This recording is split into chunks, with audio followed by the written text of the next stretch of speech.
اعوذ باللہ من الشیطان الرجیم بسم اللہ الرحمن الرحیم واضرب لهم مثل الحياة الدنيا كماء أنزلناه من السماء فاختلط به نبات الأرض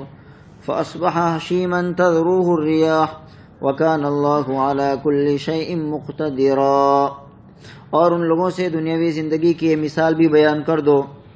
کہ وہ ایسی ہے جیسے ہم نے آسمان سے پانی برسایا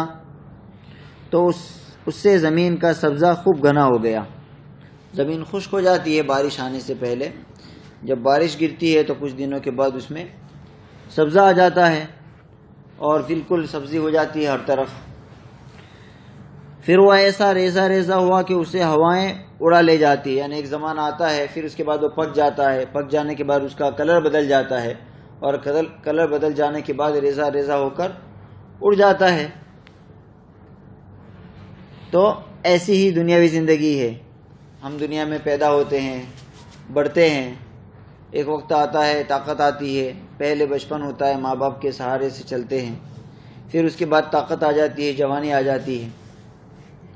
اور اس کے بعد جو ہے اس جوانی میں پھر اگر مال و دولت آ جائے، دنیا کا کوئی عہدہ آ جائے تو وہ نبی کریم صلی اللہ علیہ وسلم نے، بخاری کی روایت ہے، بیان فرمایا ہم سے کہ تم سے پہلے جو امت تھی یعنی بنو اسرائیل، اس میں 3 آدمی تھے ایک قوم میں، الگ الگ علاقوں میں رہتے تھے۔ ایک اس میں کوڑی تھا، کوڑی کا مطلب ہوتا ہے کہ جس کے وہ انگلیاں جو ہے گر جاتی ہے، وہ نہیں، جو سفید داغ ہوتی ہے اس کو کوڑی نہیں کہتے، اپنی اس کو کوڑ کہتے ہیں، اس کا اصل نام ہے برس۔ تو ایک کوڑی تھا اور ایک ایسا شخص تھا جس کے پورے بدن پر بال نہیں نکلتے تھے۔ تو ایک تو بیماری ہوتی ہے اور ایک آدمی اپنی طرف سے نکال دے، تو یہ بیماری تھی، بال نہیں نکلتے تھے، جس کی بنا پر بدن عجیب سا لگتا تھا۔ اور تیسرا نابینا آدمی تھا۔ تو اللہ تعالیٰ نے ان کو آزمانا چاہا، ایک فرشتہ بھیجا، اس فرشتے نے یہ کہا کہ وہ کوڑی کے پاس جس کے بال نہیں نکلتے تھے اس کے پاس بھیجا اور کہا کہ میں اللہ کی طرف سے فرشتہ آیا ہوں اور اللہ تعالیٰ نے مجھے تمہارے پاس بھیجا ہے، تمہاری کیا تمنا ہے؟ تو اس نے کہا میری تمنا یہ ہے کہ میرے چہرہ خوبصورت ہو جائے، بال آ جائے، لوگ مجھ سے گن کرتے ہیں وہ گن لوگوں کی دور ہو جائے۔ تو اس فرشتے نے ہاتھ پھیرا اور دعا دی تو اچھا ہو گیا۔ پھر پوچھا اور کوئی تمنا؟ تو کہا اگر ایک اونٹنی ہو جائے، دودھ دینے والی ہو، بچہ دینے والی اونٹنی ہو جائے تو اور اچھا ہے۔ تو اس فرشتے نے اس کے لیے ایک اونٹنی کا انتظام کر دیا جو 10ویں مہینے کی تھی، اونٹنی 10 مہینے کے بعد بھی آتی ہے۔ تو پھر دعا دی کہ اللہ تعالیٰ تیرے اس مال میں برکت عطا فرمائے، یہ کہہ کر وہ چلا گیا۔ پھر اس کے بعد وہ اس شخص کے پاس پہنچا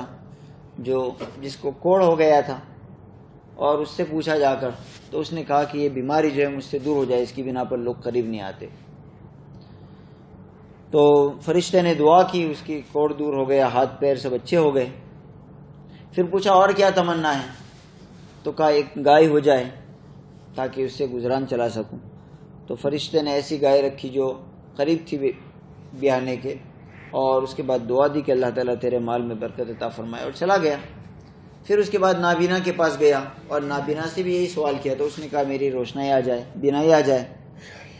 اور ساتھ میں پھر ایک بکری مانگی اس نے، چنانچہ اس کو فرشتے نے بکری دے دی۔ اب کیونکہ دعا دی تھی برکت کی تو وہ سب بڑھتے گئے مال میں، اور اتنے بڑھ گئے کہ اونٹنی والا جو تھے اس کو اپنے گھر میں رہنا مشکل ہو گیا، گاؤں سے باہر اس نے بڑا باڑا بنا لیا اور وہاں پر اونٹنیاں بڑھتی گئی، اور اسی طرح گائے والے کی گائے بڑھ گئی اور بکری والے کی بکری اتنی بڑھ گئی کہ وادی بھر گئی جس علاقے میں رہتا تھا، اور یہ اپنے نام والے لوگ ہو گئے، تھوڑے دنوں میں مال و دولت آ گئی۔ کچھ وقت کے بعد پھر اللہ تعالیٰ نے اسی فرشتے کو انسانی شکل میں الگ شکل دے کر بھیجا، اور پھر اس کے پہلے والے کے پاس گیا جس کے پاس اونٹنیاں تھیں، برس جس کو ہو گیا تھا، بال نہیں نکلتے تھے جس کو، اور اس سے کہا کہ میں مسافر آدمی ہوں، بھٹک گیا ہوں، راستہ لوٹ گیا ہوں، مجھے تم سے کچھ امید ہے کہ تم میری مدد کرو گے۔ اللہ کے علاوہ کوئی اور سہارا نہیں اور پھر تم ہو۔ تو اس نے کہا کہ میں مدد نہیں کر سکتا فی الحال، میرے بہت سارے اور بھی ضرورتیں ہیں۔ تو کہا کہ تم یاد کرو ایک زمانے میں تمہارے پاس کچھ نہیں تھا اور تم ایسے ایسے تھے، پھر اللہ تعالیٰ نے تمہیں یہ مال عطا فرمایا۔ تو کہنے لگا کہ یہ سب پرانی باتیں ہیں، پہلے تو میں ایسا تھا نہیں، اور یہ سب تو میں نے اپنی ذہانت سے کمایا ہے، تو چلے جاؤ، میں تجھے نہیں پہچانتا۔ کہا یاد کرو شاید میں ہی تھا جو تمہارے پاس آیا تھا اس وقت۔ کہا نہیں، جاؤ، یہ مال میرے پاس پہلے سے موجود ہے، باپ دادا سے ملا ہے مجھے۔ تو کہا اگر تم جھوٹ بولتے ہو تو اللہ تعالیٰ پھر تمہیں ایسا ہی کر دے جیسا پہلے تھے، اور چلا گیا۔ اس کے بعد وہ دوسرے گائے والے کے پاس گیا اور اس سے بھی اسی طرح بات کی۔ اس نے بھی یہ کہا کہ ضرورتیں بہت ہیں، رشتہ دار لوگ مانگنے والے بھی بہت ہوتے ہیں، تو میں تمہیں نہیں دے سکتا۔ کہا یاد کرو ایک زمانہ تم پر ایسا گزرا ہے۔ کہا نہیں، ایسا کوئی وقت مجھ پر نہیں گزرا، اور بات چیت بند کرو میرے ساتھ، میرے پاس ٹائم نہیں تم سے بات کرنے کا، جاؤ۔ کہا پھر ایک مرتبہ سوچو، میں ایک زمانے میں تمہارے پاس آیا تھا۔ کہا نہیں دیا مال اس نے۔ تو کہا اگر تم جھوٹے ہو تو اللہ تعالیٰ تمہیں ویسا ہی کر دے جیسے پہلے تھے۔ پھر اس کے بعد تیسرے کے پاس گیا جو نابینا تھا پہلے، اور بکریاں تھیں اس کے پاس جا کر یہی کہا کہ مجھے ضرورت ہے۔ کہا یہ میں کسی زمانے میں اندھا تھا، اللہ تعالیٰ نے ایک آدمی کو بھیجا تھا اور اس نے ایک بکری دی تھی، اس کی دعا کی برکت سے پوری وادی بھر گئی ہے، تو اس میں سے جتنی تم لے جاؤ اور جتنی رکھ جاؤ، یہ بھی میری خوش نصیبی ہے، اللہ کا دیا ہوا ہے، اللہ تعالیٰ پھر دوبارہ مجھے دے دے گا۔ تو پھر اس نے کہا کہ میں وہی فرشتہ ہوں جو پہلے تمہارے پاس آیا تھا، تمہارے مال میں سے ہمیں کچھ نہیں چاہیے، تمہیں آزمانے کے لیے بھیجا تھا، اس میں تمہارے وہ 2 ساتھی فیل ہو گئے اس امتحان میں اور تم کامیاب ہو گئے، اللہ تعالیٰ تمہیں برکت عطا فرمائے۔ تو یہ زندگی میں ایسے احوال ہمارے پاس بھی دوستوں آتے ہیں، اور اللہ تعالیٰ یہ جو دنیاوی زندگی کی مثال بیان کر رہے ہیں، اس میں یہ تمام چیزیں ہیں کہ بچپن ہوتا ہے، پھر اس کے بعد جوانی آتی ہے، مال آتا ہے، عہدے آتے ہیں دنیا کے، اور اس کے بعد ایک وقت ایسا آتا ہے کہ ہوائیں اڑا کر لے جاتی، آدمی بوڑھا ہو جاتا ہے، پھر کوئی پوچھتا بھی نہیں۔ تو یہ وہ وقت ہے، وَكَانَ اللَّهُ عَلَى كُلِّ شَيْءٍ مُقْتَدِرًا، اللہ تعالیٰ فرماتے ہیں اور اللہ تعالیٰ ہر چیز پر مکمل قدرت رکھتا ہے۔ یہ آیات اس لیے ہمارے سامنے آتی ہے تاکہ ہم اپنے اوپر غور و فکر کریں اور سوچیں۔ المال والبنون زینت الحیات الدنیا، مال اور اولاد دنیاوی زندگی کی زینت ہے۔ والباقیات الصالحات خیر عند ربک ثوابا وخیر املا، اور جو نیکیاں ہمیشہ رہنے والی ہے وہ تمہارے رب کے نزدیک ثواب کے اعتبار سے بھی بہتر ہے، اور امید وابستہ کرنے کے لیے بھی بہتر۔ یعنی جس مال پر اور جس اولاد پر آدمی فخر کرتا ہے، خوش ہوتا ہے، یہ دنیاوی زندگی کی زینت ہے اور کچھ نہیں ہے، اور اس کی وجہ سے آدمی بہت سارے آزمائشوں میں مبتلا ہو جاتا ہے، بہت سارے حرام کام کر لیتا ہے، اولاد کی وجہ سے چوری کرتا ہے، اولاد کی وجہ سے مال میں حلال حرام کی تمیز نہیں کرتا، ان کی ضرورتوں کو پورا کرنے کی وجہ سے۔ اللہ تعالیٰ فرماتے ہیں یہ ظاہری دنیاوی زندگی کی زینت ہے، اور جو چیز باقی رہنے والی ہے وہ کیا ہے؟ آپ کے اعمال صالحہ۔ اس میں بعض روایت نقل کی ہے مفسرین نے، نبی اکرم صلی اللہ علیہ وسلم نے فرمایا لا حول ولا قوة الا باللہ، سبحان اللہ والحمد للہ ولا الہ الا اللہ واللہ اکبر، سبحان اللہ وبحمدہ سبحان اللہ العظیم، لا الہ الا اللہ وحدہ لا شریک لہ، لہ الملک ولہ الحمد یحیی ویمیت وہو علی کل شیء قدیر۔ یہ وہ کلمات ہے جو ایک مومن کی زبان پر ہمیشہ چلتے جاری رہنا چاہیے۔ نبی اکرم صلی اللہ علیہ وسلم کے ایک صحابی آئے اور آپ نے سوال کیا اللہ کے رسول صلی اللہ علیہ وسلم مجھے کوئی نصیحت کرو، تو آپ نے فرمایا لا یزال لسانک رطبا من ذکر اللہ، تمہاری زبان ہمیشہ اللہ کے ذکر سے تر رکھو۔ تو یہ سب سے آسان ہے، چلتے پھرتے اٹھتے بیٹھتے اپنی زبان کو، اس کا انسان میں یہ اللہ نے رکھی عادت کہ اس کو کچھ گنگنانے کی عادت ہے تنہا ہو تو۔ اگر دماغ پورا دن گانوں میں ہے تو گانے نکلیں گے زبان سے، اگر گالی ہے تو گالیاں نکلے گی، اور اگر ہم اپنی زبان کو پہلے سے عادت بنائیں گے چھوٹی چھوٹی سورتیں قرآن کی، انا اعطیناک الکوثر قل هو اللہ احد، وہ پڑھتے رہیں، تو یہ اگر عادی نبی اکرم صلی اللہ علیہ وسلم پر درود بھیجتے رہیں، یہ تمام وہ اچھے اچھے اذکار ہے جس سے اپنی زبان کو ہم تر و تازہ رکھیں گے، تو یہ وہ چیزیں ہیں جو آخرت میں کام آئے گی، اور اللہ تعالیٰ کی آپ ان سے امید باندھ سکتے ہو۔ آپ یہ کہہ سکتے ہو کہ اللہ کوئی کام تو نہیں کیا لیکن یہ ایک عمل میں نے کیا تھا جس کی بنا پر میں امید کرتا ہوں کہ تو میری مغفرت فرما دے گا۔ تو یہ اللہ تعالیٰ فرماتے ہیں والباقیات الصالحات، اور تمہارے رب کے نزدیک جو نیکیاں ہمیشہ رہنے والی ہے وہ ثواب کے اعتبار سے بھی بہتر ہے اور امید وابستہ کرنے کے لیے بھی بہتر ہے، یعنی آپ امید لگا سکتے ہیں کہ انشاءاللہ میرے اس نیک کام کی وجہ سے اللہ تعالیٰ مجھے میری مغفرت فرما دیں گے۔ پھر آخری مرحلہ زندگی کا ایسا ہوتا ہے، چاہے وہ کسی طرح موت آ جائے، کوئی موت ہمارے لیے تو موت اچانک ہو سکتی ہے دیکھنے والے کے لیے، کہ اچانک وہ کھاتا پیتا ہنستا تھا اور ہارٹ اٹیک آ گیا مر گیا، اچانک وہ گاڑی چلا رہا تھا اور ایکسیڈنٹ ہو گیا مر گیا۔ لیکن انسان جو مرنے والا ہے اس کے سامنے ایک منٹ تو بہت لمبا ہے، ہو سکتا ہے 10-15 سیکنڈ، اور 10 سیکنڈ میں اللہ تعالیٰ پوری زندگی اس کے سامنے گھوم جاتی ہے۔ اسی موقع پر جب فرشتہ آتا ہے روح قبض کرنے کے لیے، اس کی پوری زندگی اس کے سامنے گھوم جاتی ہے ایک مرتبہ میں۔ آج کل تو ہم ویڈیو دیکھنے کی عادت ہے، وہ ویڈیو میں آپ نے دیکھا ہوگا 1 گھنٹے کا ویڈیو ہو اس کو آپ 10 سیکنڈ کا بنا سکتے ہیں اور گھما سکتے ہیں، بس اسی طرح پوری۔ اور اس کو مجھے سب پتا ہے، میرے ساتھ پہلی کلاس میں کون تھا، اگر بھول گیا ہوگا اس دور میں یاد آ جائے گا، سب فوراً سامنے آ جائے گا اور یاد آ جائے گا۔ تو ہر انسان کے سامنے اس کی زندگی موت کے وقت آ جاتی ہے پوری۔ تو اگر ہمارا اللہ کے ساتھ ذکر رہا ہوگا، کنیکشن رہا ہوگا، تو اس موقع پر بھی لا الہ الا اللہ نکلے گا۔ تو اس لیے ہمیں یہ اپنی زبان کو ان نیک اعمال کا عادی بنانا چاہیے۔ وَيَوْمَ نُسَيِّرُ الْجِبَالَ وَتَرَى الْأَرْضَ بَارِزَةً، اور اس دن کا دھیان رکھو، یعنی قیامت کا دن، جس دن ہم پہاڑوں کو چلائیں گے، وَتَرَى الْأَرْضَ بَارِزَةً، اور تم زمین کو دیکھو گے کہ وہ کھلی میدان بن گیا ہے پورا، یعنی یہ پہاڑیاں اڑ جائے گی، زمین سے اڑ جائے گی، اور زمین جو ہے بالکل پورا میدان چٹیل ہو جائے گا۔ وَتَرَى الْأَرْضَ بَارِزَةً وَحَشَرْنَاهُمْ فَلَمْ نُغَادِرْ مِنْهُمْ أَحَدًا، اور ہم ان سب کو گھیر کر اکٹھا کر دیں گے اور ان میں سے کسی ایک کو بھی نہیں چھوڑیں گے۔ سب جتنے انسان حضرت آدم علیہ السلام سے لے کر اخیر تک ہے، سب کے سب دوبارہ زندہ ہو کر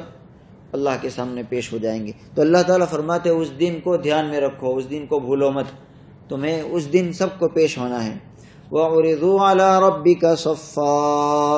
اور سب کو تمہارے رب کے سامنے صف باندھ کر پیش کیا جائے گا۔ لَقَدْ جِئْتُمُونَا كَمَا خَلَقْنَاكُمْ أَوَّلَ مَرَّةٍ، آخر تم ہمارے پاس اسی طرح آ گئے جس طرح ہم نے تمہیں پہلی بار پیدا کیا تھا، جس طرح پہلی مرتبہ پیدا کیا تھا اس طرح اللہ تعالیٰ دوبارہ اکیلا ہمیں اٹھا کر زندہ کر دیں گے سب کے سامنے۔ بل زعمتم ان لن نجعل لكم موعدا،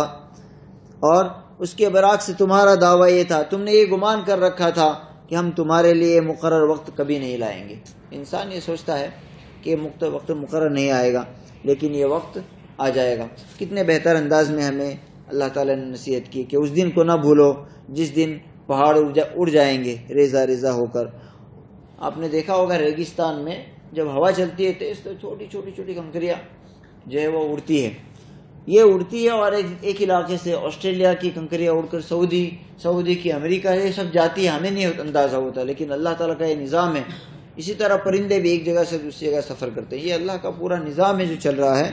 تو اللہ تعالیٰ فرماتے ہیں قیامت کے دن جو پورے کے پورے پہاڑ ہے وہ ڈر کے مارے، ہم نے دیکھا ہوگا، یعنی ایک مثال آپ کے سامنے، اگر یہاں بھی بم دھماکہ ہو تو بم دھماکہ یہاں ہوا ہے لیکن سامنے والی دیواروں میں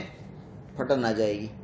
یعنی وہ احساس اس کا وہاں تک پہنچتا ہے۔ تو اس طرح آپ سوچو قیامت کے دن کا جو دھماکہ ہوگا، جو آواز ہوگی، زلزلہ ہوگا، اس کا کتنا بڑا اثر ہوگا۔ وہ اب تک دنیا نے جتنے زلزلے دیکھے اس سے سب سے بڑا زلزلہ ہوگا وہ۔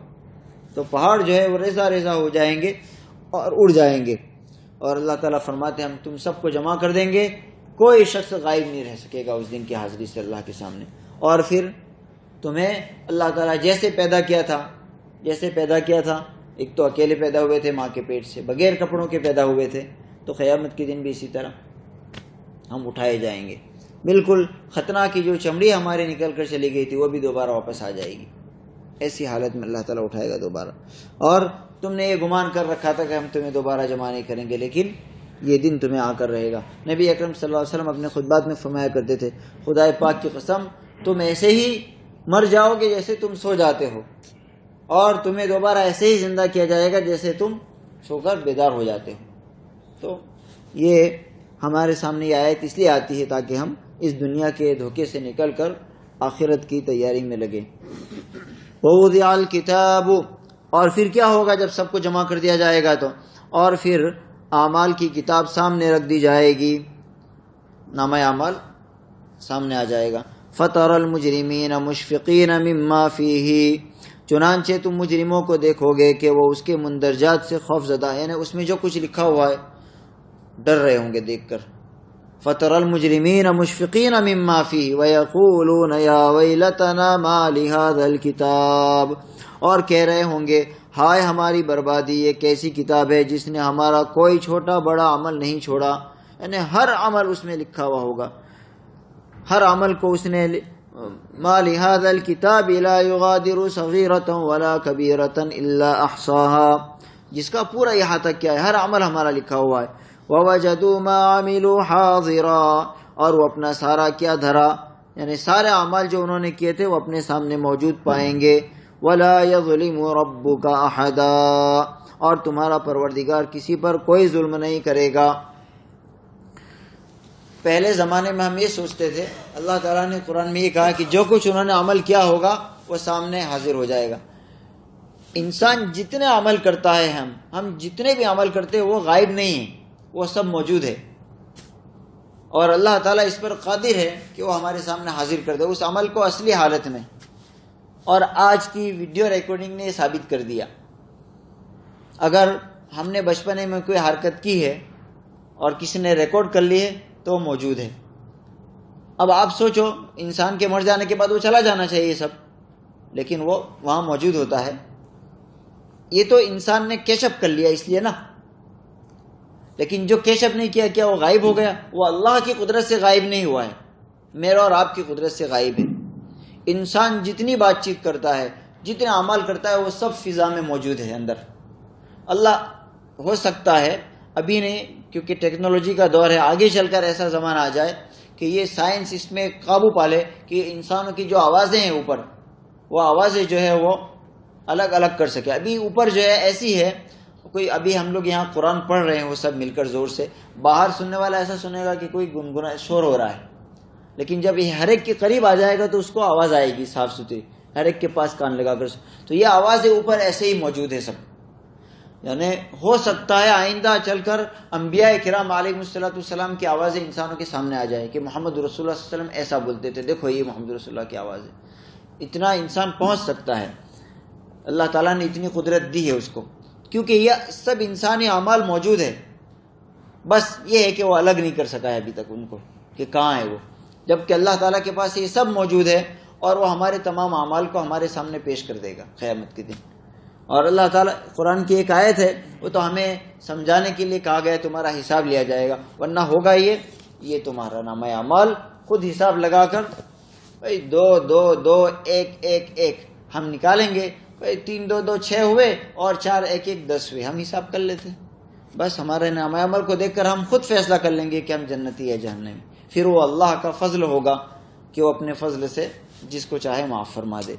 تو یہ اللہ تعالیٰ کہ جتنے اعمال انہوں نے کیے ان تمام کو وہ اپنے سامنے حاضر پائیں گے، اللہ تعالیٰ کے اپنی اصلی شکل میں اس کو وہ دیکھ لیں گے، یہ میرا عمل ہے، یہ میں کر رہا ہوں، یہ وہاں جا رہا ہوں، میں پورا اس کے سامنے ہوگا۔ تو دوستو، اور اللہ تعالیٰ نے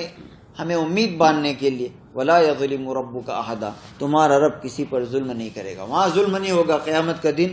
ظلم کا دن نہیں ہوگا، سب کو انصاف ملے گا۔ اس سے اندازہ لگا سکتے ہیں کہ وہ دن کتنا بھیانک ہوگا، اور اللہ تعالیٰ نے اس دن کی تیاری کے لیے ہم سب کو یہ موقع دیا ہے، اور ہم سب جانتے ہیں کہ ہر چیز کا ہم میں احساس ہے،